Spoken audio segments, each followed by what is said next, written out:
بسم اللہ الرحمن الرحیم۔ آپ پر سلامتی اور اللہ کی رحمت ہو۔ ٹی وی 87 دیکھنے کا شکریہ۔ ساتھیو، سیرت النبی صلی اللہ علیہ وسلم کی برکتیں لیے ہم آپ کو اس سلسلے کی 7ویں قسط میں خوش آمدید کہتے ہیں۔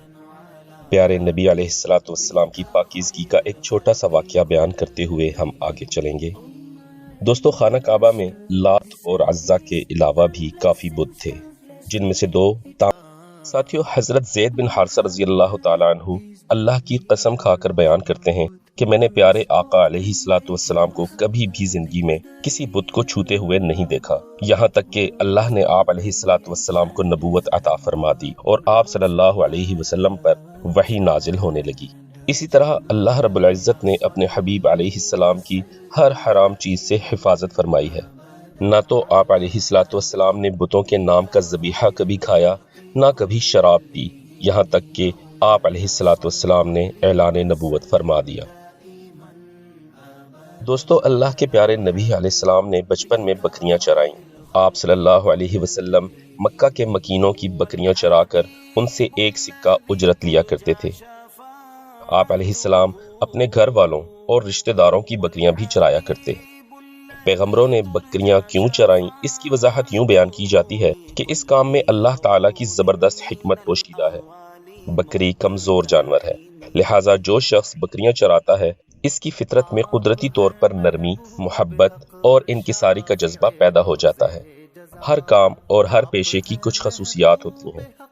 مثلا قصاب کے دل میں سختی ہوتی ہے، لوہار جفاکش ہوتا ہے، مالی نازک طبع ہوتا ہے۔ اب جو شخص بکریاں چرا چکا ہو اس کی طبیعت سے گرمی اور سختی نکل چکی ہوتی ہے اور مخلوق کی تربیت کے لیے وہ نرم مزاج ہو چکا ہوتا ہے، جو کہ تبلیغ کے کام کے لیے بہت ضروری ہے۔ ساتھیو، اب تذکرہ کریں گے جنگ فجار کا۔ آپ نے کئی علماء سے سنا ہوگا کہ اللہ کے رسول علیہ السلام نے بچپن میں اپنے چچاؤں کے ساتھ مل کر ایک جنگ میں شرکت فرمائی تھی جس کا نام جنگ فجار ہے۔ آج اس کی تفصیل سنتے ہیں۔ دوستو، عربوں میں ایک شخص بدر بن معشر غفاری تھا۔ یہ عکاس کے میلے میں بیٹھا کرتا تھا، لوگوں کے سامنے اپنی بہادری کے قصے اور اپنی بڑائیاں بیان کیا کرتا تھا۔ ایک مرتبہ اس نے بھرے میلے میں سب لوگوں کو للکار کر کہا کہ اگر کوئی مجھ سے بڑھ کر عزت والا عرب میں ہے تو اپنی بات اپنی تلوار سے ثابت کرے۔ اس کے بڑے بول سن کر ایک شخص سے رہا نہیں گیا اور وہ اپنی تلوار سے اس پر جھپٹ پڑا، اسے سخت زخمی کر دیا، جس پر دونوں قبیلوں کی لڑائی شروع ہو گئی۔ یہ فجار کی پہلی لڑائی تھی۔ اس وقت آپ علیہ السلام کی عمر مبارک 10 برس تھی۔ فجار کی دوسری لڑائی بنو عامر کی ایک عورت کی وجہ سے ہوئی جسے بنو کنانہ کے کسی شخص نے چھیڑا تھا۔ فجار کی تیسری لڑائی بھی بنو عامر اور بنو کنانہ کے بیچ ہوئی۔ یہ لڑائی قرض کی ادائیگی کے سلسلے میں ہوئی تھی۔ فجار کی ان تینوں لڑائیوں میں ہمارے نبی صلی اللہ علیہ وسلم نے کوئی شرکت نہیں فرمائی، البتہ فجار کی چوتھی جنگ میں آپ علیہ السلام اپنے چچاؤں کے ہمراہ شامل تھے۔ عربوں میں 4 مہینے ذی القعد، ذی الحج، محرم اور رجب حرمت کے سمجھے جاتے تھے، جن میں خون بہانا جائز نہیں تھا، اور ان حرمت کے مہینوں میں جنگ کی پہل کرنا تب بھی گناہ تصور کیا جاتا تھا۔ اس وجہ سے ان جنگوں کو فجار یعنی گناہ کی لڑائیاں کہا جاتا ہے، البتہ دفاع کرنا جائز تھا۔ اسی دفاع کے لیے اللہ کے رسول صلی اللہ علیہ وسلم فجار کی چوتھی لڑائی میں اپنے چچاؤں کے ہمراہ میدان میں اترے، لیکن آپ علیہ السلام نے جنگ میں اس سے بڑھ کر شرکت نہ فرمائی کہ آپ صلی اللہ علیہ وسلم اپنے چچاؤں کو صرف تیر پکڑاتے رہے اور بس۔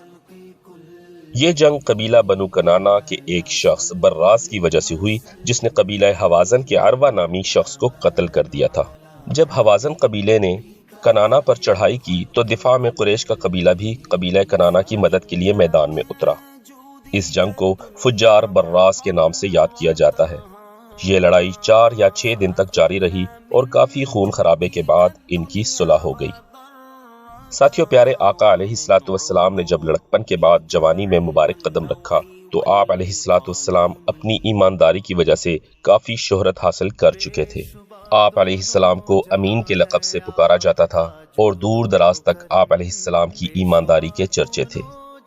ایک مرتبہ جناب ابو طالب نے آپ علیہ السلام سے گزارش کی کہ اے میرے بیٹے، آپ جانتے ہیں کہ قحط سالی کا دور دورہ ہے ہمارے حالات بھی اچھے نہیں، تو کیوں نہ آپ مکہ کی تاجرہ سیدہ خدیجہ رضی اللہ تعالی عنہا سے رابطہ کر کے ان کو اس بات پر آمادہ فرمائیں کہ وہ آپ کو اپنا مال تجارت سونپ دیں اور آپ علیہ الصلوۃ والسلام شام کے سفر پر روانہ ہوں۔ وہ آپ کی ایمانداری سے واقف ہیں اور یوں کچھ معاوضہ ملنے کی صورت میں معاشی حالات میں بہتری آئے گی۔ اس پر نبی علیہ السلام نے کچھ دن انتظار کرنے کو بہتر جانا تاکہ سیدہ خود ہی پیشکش کریں، کیونکہ بالآخر وہ بھی ایک بااعتماد شخص کی تلاش میں تھیں۔ اور ہوا بھی کچھ یوں ہی کہ چند ہی دنوں کے بعد سیدہ نے آپ علیہ الصلوۃ والسلام کی طرف پیغام بھجوایا کہ میں آپ کی شرافت، ایمانداری اور اعلیٰ اخلاق کے بارے میں سن چکی ہوں، اس لیے چاہتی ہوں کہ میری تجارت کا سامان آپ علیہ الصلوۃ والسلام کے حوالے کیا جائے، اور جتنی اجرت میں آپ کے قبیلے کے دوسرے لوگوں کو دیتی ہوں آپ کو اس سے دگنا معاوضہ ادا کروں گی۔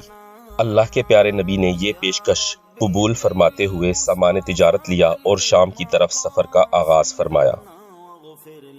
سیدہ خدیجہ رضی اللہ تعالی عنہا کا ایک غلام میسرہ بھی آپ علیہ الصلوۃ والسلام کے ہمراہ تھا۔ سیدہ نے میسرہ کو سخت تاکید فرمائی کہ کسی معاملے میں ان کی نافرمانی نہ کرنا، جو یہ فرمائیں وہی کرنا، اور کسی معاملے میں ان کی رائے سے اختلاف نہ کرنا۔ آپ علیہ الصلوۃ والسلام کے سب چچاؤں نے قافلے والوں سے آپ کی خبرگیری کی درخواست کی۔ اس کی وجہ یہ تھی کہ ذمہ داری کے لحاظ سے یہ آپ کا پہلا تجارتی سفر تھا۔ ادھر آپ نے سفر کا آغاز فرمایا، ادھر قدرت جوش میں آئی اور بدلی کا ایک ٹکڑا مسلسل آپ علیہ الصلوۃ والسلام پر سایہ کیے ہوئے ساتھ ساتھ چلنے لگا۔ جب آپ بصرہ شہر پہنچے تو ایک درخت کے نیچے تشریف فرما ہوئے۔ یہ درخت نستورہ نامی عیسائی راہب کی خانقاہ کے بالکل سامنے تھا۔ وہ فوراً میسرہ کی طرف بڑھا اور پوچھنے لگا، یہ شخص کون ہے جو اس درخت کے نیچے ٹھہرے ہوئے ہیں؟ اس پر میسرہ نے جواب دیا کہ یہ ایک قریشی ہیں اور حرم والوں میں سے ہیں۔ اس پر وہ راہب بولا، اس درخت کے نیچے نبی کے علاوہ کوئی شخص کبھی نہیں بیٹھا، ایسا اس کی کتابوں میں درج تھا۔ پھر اس راہب نے میسرہ سے پوچھا، کیا ان کی آنکھوں میں سرخی ہے؟ میسرہ نے کہا، ہاں بالکل ہے، اور یہ مسلسل رہتی ہے۔ اب نستورہ نے کہا، میں گواہی دیتا ہوں کہ یہ زمانہ کے نبی ہیں، کیونکہ حضرت عیسیٰ علیہ السلام نے خوشخبری دی تھی کہ میرے بعد اس درخت کے نیچے کوئی نہیں بیٹھے گا سوائے اس پیغمبر کے جو ہاشمی، عربی اور مکی ہوں گے۔ اس قافلے میں سیدہ کے 2 اونٹ بھی تھے جو کافی سست روی کا شکار تھے۔ میسرہ نے ذکر کیا تو آپ علیہ الصلوۃ والسلام اونٹوں کے پاس تشریف لے گئے، ان کی کمر پر ہاتھ پھیرا تو وہ تندرست و توانا سب سے آگے چلنے لگے۔ پھر سامان فروخت کرنے کا وقت آیا تو بھرپور منافع ہوا۔ آخر جب قافلہ واپس مکہ پہنچا تو آپ علیہ الصلوۃ والسلام سیدھا سیدہ خدیجہ رضی اللہ تعالی عنہا کے گھر تشریف لے گئے۔ جب سیدہ نے دور سے آپ علیہ الصلوۃ والسلام کا مبارک جلوہ دیکھا تو محسوس کیا جیسے 2 فرشتے آپ پر سایہ کیے ہوئے ہیں۔ سیدہ نے میسرہ سے پوچھا، کیا تمہیں بھی ایسا محسوس ہوا ہے؟ تو اس نے جواب دیا کہ میں تو یہ منظر اس وقت سے دیکھ رہا ہوں جب سے قافلہ شام کے لیے مکہ سے روانہ ہوا تھا۔ اور پھر جو درخت والا واقعہ ہوا وہ سنایا اور اونٹوں کا تذکرہ کیا تو سیدہ کے دل میں آپ علیہ الصلوۃ والسلام کی محبت گھر کر گئی۔